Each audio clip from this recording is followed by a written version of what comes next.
thought you said you've been sort of trying to schedule your practices around the being able to watch the World Cup. You're hoping for a favourable time for your match on Tuesday, so you can catch the big game. I haven't really thought about it, to be honest. I'm concentrating on my tennis, so whatever happens. Nothing I can do. Yeah. How are you feeling, Kyle? Just coming in terms of how you play and then practicing? Yeah, fine. I've enjoyed my practice. Been practicing pretty hard and had a while on the grass now. After French Open, Queens, I've been playing pretty good in Eastbourne. Wasn't too bad. I felt like I played my best grass court tennis this year that I've ever played. So gives me good confidence. But yeah, it's always don't get too ahead of yourself. You've always got to earn your victory. So yeah, I'm always keeping that in mind, but trying to do the best I can to be positive and in a good headspace. Who have you been hitting with over the past 2 or 3 days? I hit with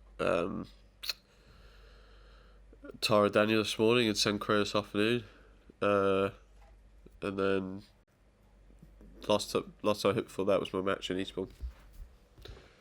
Yeah. How much do you know about your opponent and how difficult? Because we were speaking to Mary Brody the other day. She was saying, "Well, Garbina Muguruza won't be able to find much footage of me, but I can see a lot of her." Yeah. How tricky is it with an opponent, a qualifier to be able to prepare? You'll find something. I mean, at 2018, there's always something out there, Tennis TV or YouTube or something. But yeah, it's fine. Really, you have to deal with that. It doesn't really matter about prep. You have to go out there and play your game. Ultimately, that's what I try and concentrate. And I find you sort of learn more anyway as you go along the match. You tend to do more match solving and fixing than the actual game plan. So yeah, it's one of them where we'll do our best, but ultimately I learn more when I go out on court. Do the expectations feel any different this year?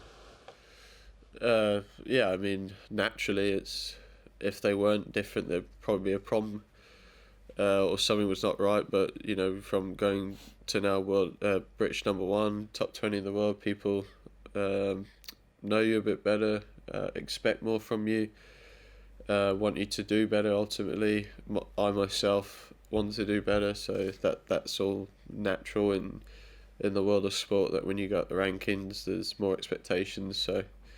Yeah, ultimately for me, I just got to do my best, and whatever happens. Do you like that added responsibility? It's good. It shows you're doing well. You have to embrace it. That's the way I go about it. And if you don't want to have that responsibility of having that expectations, then I guess professional sport isn't really for you. But that's what happens in every professional sport. When you go up, there's more expectations. Spoken to Andy at all about specifically Wimbledon being British #1 and handling the sort of the pressure and everything that goes with that? No, not a simple answer to that. I haven't spoken to him about that specifically. We spoke about other stuff, but not that.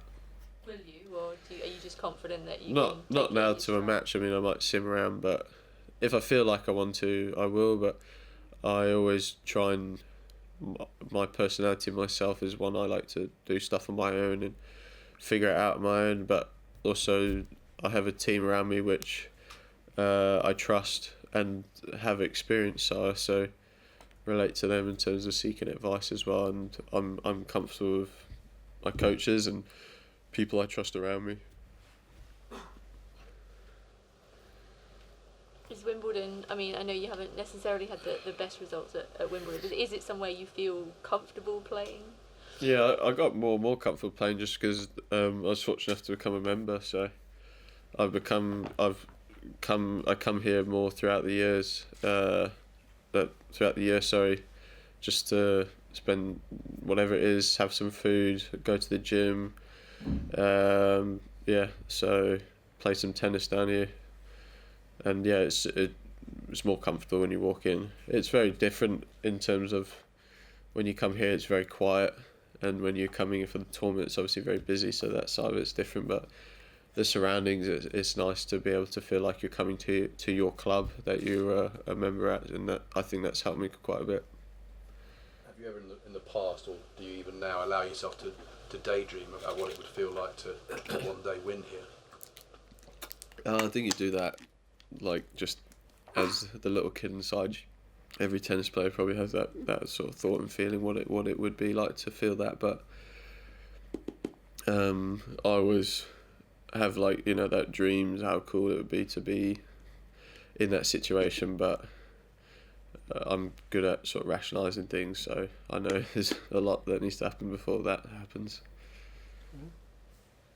How if at all were things different for you on tour this year without Andy being around, and what are your thoughts on seeing him back now and able to compete, it looks like, here at Wimbledon? It wasn't too different for me playing tennis. The main difference was just probably the media. The off-court stuff was there's not so obviously as much to write about Andy or him playing, so I found there was definitely maybe something to do obviously something to do with me going up the rankings has increased attention, but also maybe Andy not being around, there's more attention. And Andy being here is obviously great from a tennis fan point of view. I'm a fan of tennis. I like to watch it, so from that point of view it's great. But also being British, having a bit of a personal relationship with him, it's good to see him back after pretty much a year out, which is not nice for anyone. So I think for him, if he's in the position to play Wimbledon, I bet he can't wait to play, you know, pretty much the biggest tournament in the world. Oh, you've been really consistent at the slams. Is that kind of one of the things that you're most proud of, that you've managed to lift your level kind of at the biggest occasion?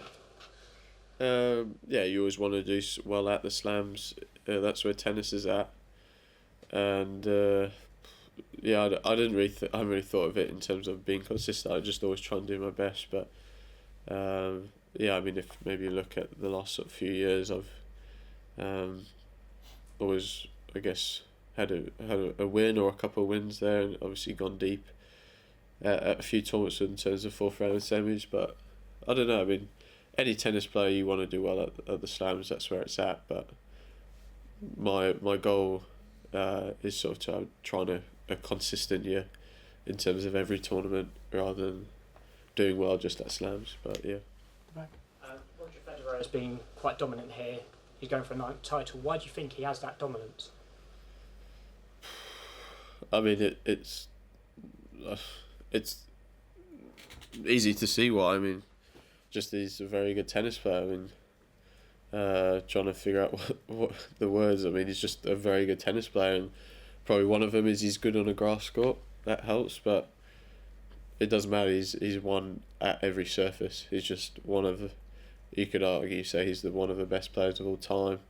Definitely one of the best. So, yeah, he's just a very good tennis player. I don't know what to say. He's a legend in the game. You just watch him play, you can tell by seeing him, the way he plays, moving on a grass court. He moves exceptionally well on a grass court. I think anyone who does move well always has a chance to win at this tournament. So that's one, but also shot making. Yeah, you could go on and on how good he is. And just away from tennis, have you been able to watch much of the World Cup, and how far do you think England could get? All the way. I've been watching a bit when I can, basically in the evenings. I was watching a little bit. I was in the gym now, watching a bit of the France and Argentina. Maybe watch a little bit of Uruguay, Portugal. So I have been watching it. It's just whenever I'm not training or doing stuff. Yeah, it's good that it's on. It's pretty much every day, which is great. Last two questions. The first one here. Just on that topic, unusually, the Wimbledon men's final and the World Cup final are going to be starting at the same time this year. Yeah. Do you think that's a mistake by the two sports? Maybe a shame that a fan couldn't watch one and then the other that day, that they're at the same time? Well, thank God for Sky Plus then, huh? On record. No, I mean, I think these things are probably scheduled years in advance. When the World Cup's done, that we're going to have the final on this day at this time, and I'm pretty sure whoever did the Russian World Cup didn't think of the Wimbledon tennis being in line with that. And it's the same, probably the start time at Wimbledon's been the same every year, I'm guessing. So that they don't, I think that's just the way it's worked out, and so be it, sort of thing. Last question. Okay, thank you. Thank you.